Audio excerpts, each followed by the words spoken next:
Hi, welcome. My name is Edoardo Baldi. You're in my restaurant, e.baldi restaurant in Beverly Hills. A lot of people don't see me because I'm cooking in the kitchen all the time. That's where my passion is. And when they do see me, they're surprised because they think I'm a lot older than I am. So it's a nice introductory to me and to this restaurant. I'm going to make a very simple dish today. It's a pasta, homemade pasta from scratch with a very simple tomato sauce, but with fresh tomatoes and fresh organic basil from the farmer's market. And it was a very special dish to me and still is because my dad came here every lunch to have it. And you know, a lot of people thought that there was a competition between my dad and I because of the two restaurants, but really we're great friends, best of friends, and he was my father, which I respected him so much for putting me into this business in the first place. He kind of paved the road for me. So we're going to do what he loved to eat today. Very simple, everyone can make it, and I hope you enjoy it. Welcome to my restaurant, and let's get cooking. Welcome, you're in my kitchen now, and we're going to start with the first step of this recipe, which is making the pasta. We have to make it first because it needs to rest in the refrigerator before you work it and make it thin, because otherwise you're going to have some problems with it. So, very simple ingredients: flour, water, eggs, a little bit of salt, and some olive oil. That's all you need. Okay, so now we're going to put all the ingredients together. We're going to start with the flour. Don't do like I do, make a big mess, but here we go. So the flour, we're going to put both of the flours together, and then we're going to add the wet ingredients, the eggs, and the salt,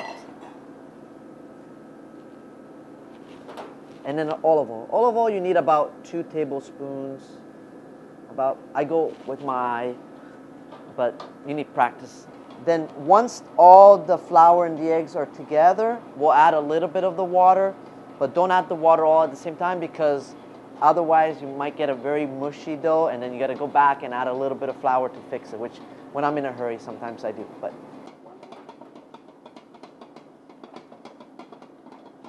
so now it's knitting. It's going to take about 6 minutes approximately. As you can see, it needs a little bit of water, so I'm going to add a little bit of water. Once it gives out a little some shyness and it's together, then we're going to take out the dough, put it on the table, and finish kneading it by hand. Okay, so it's almost ready. I will give it another few seconds, and we're going to take it out. See, it's well compact already, but elastic still, so you can play with it a little bit and put it together. So we're going to finish it right here. Add a little bit of flour, and then you just have to knead it a little bit. And there you have it. You have a nice ball like this. We're just going to close it in plastic. There you go. And we're just going to let it sit in the fridge for a little bit until it gets a little bit hard so we can work it. Okay, so now it's time to extend the pasta. It's ready. It's been sitting and resting for a while. This is my dough sheeter. It's kind of fancy. It's not like a home one, but I use a small one as well. We're just going to use this one because it's faster and easier. We're going to cut a little bit of piece like this. Add a little bit more flour so it doesn't stick too much. And here we go. We're just going to make this really thin. You want to try to get it as thin as you can, because the thinner the pasta, the better it is. All right. So here we have it. See how thin it is? It's almost translucent. You can almost see through it. And it doesn't have to be perfect. It doesn't have to be perfectly square or anything like that, because we're going to make it perfect by cutting it right now. This is a little wheel cutter.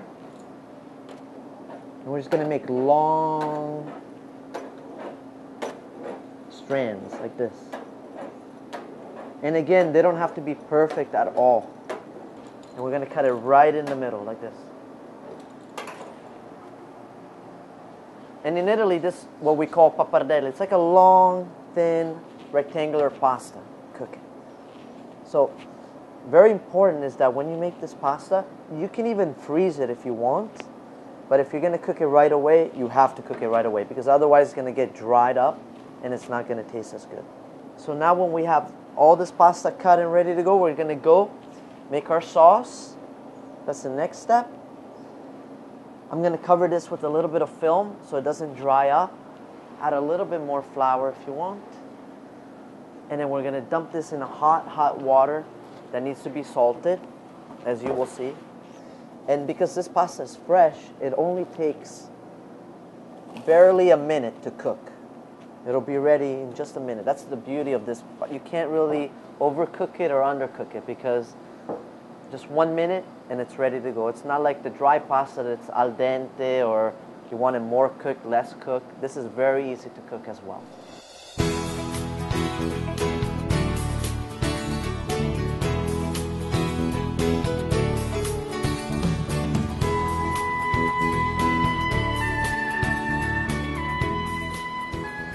So this is the pasta. We're going to put it here to set it aside for a second. The first thing we have to do is salt the water. A lot of people put olive oil, but you don't have to. The only thing you have to do is salt the water because that's very important for taste and also for when you cook the pasta. And I use a coarse salt, which is what you need to do. No fine salt. So now we're going to start with our sauce. So simple and fast. Extra virgin olive oil. Just enough to coat the pan, but not too much. We're going to cut some green onion. You can use green onion, you can use yellow, white onion, but I prefer these. They give a good taste. And just thin, not too thick. Okay? And I work kind of messy, but it's okay. You're supposed to. So we're going to add a little bit. We're going to add our tomatoes, our cherry tomatoes that I cut in half.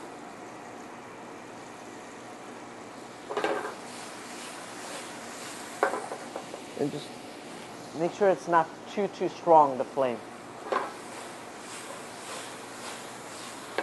Okay. Now a little bit of salt, just regular salt. A little bit more. Pepper, not too much. And then we let it cook. We gotta let the tomato soften up a little bit. Then you can add basil. I use this micro basil. Very flavorful. Italian basil. So as you see, it's breaking down. The tomato's breaking down and it's creating kind of a sauce just by itself. And that's exactly what we want. Now to help that happen, what we're going to do is add a little bit of white wine. And then to give it a little bit of sweetness, brandy. Or cognac, but brandy is really good for this. You just have to be careful because you don't want to move it on the flame because the brandy is going to make a flame and we don't want to do that. It's almost ready. I mean, this is such a simple sauce.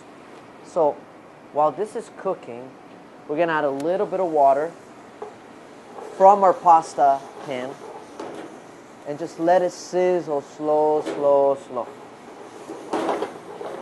Just slow.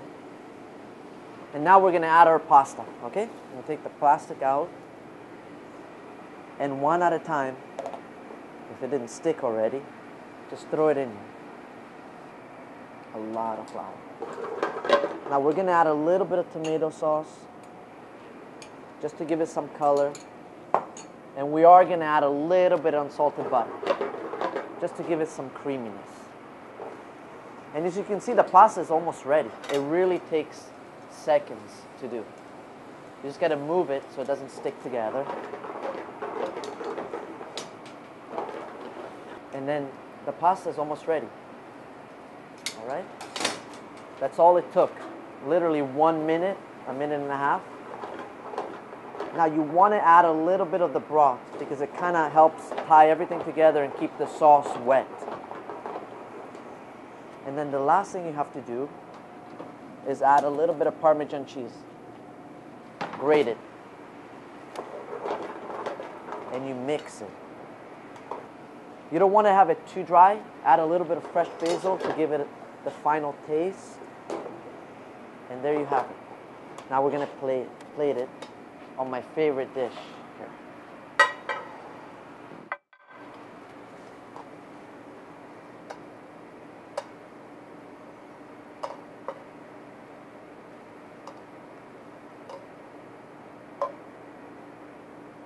Then the sauce on top. As you can see, you can still see the tomatoes, but also it has made a nice sauce. So nice. Then you want to add a little bit of decoration if you want. And there you have it. So delicious. What my dad always wanted. Thank you so much for joining me today. I hope you enjoyed my recipe, and I hope to see you again soon. Thank you so much.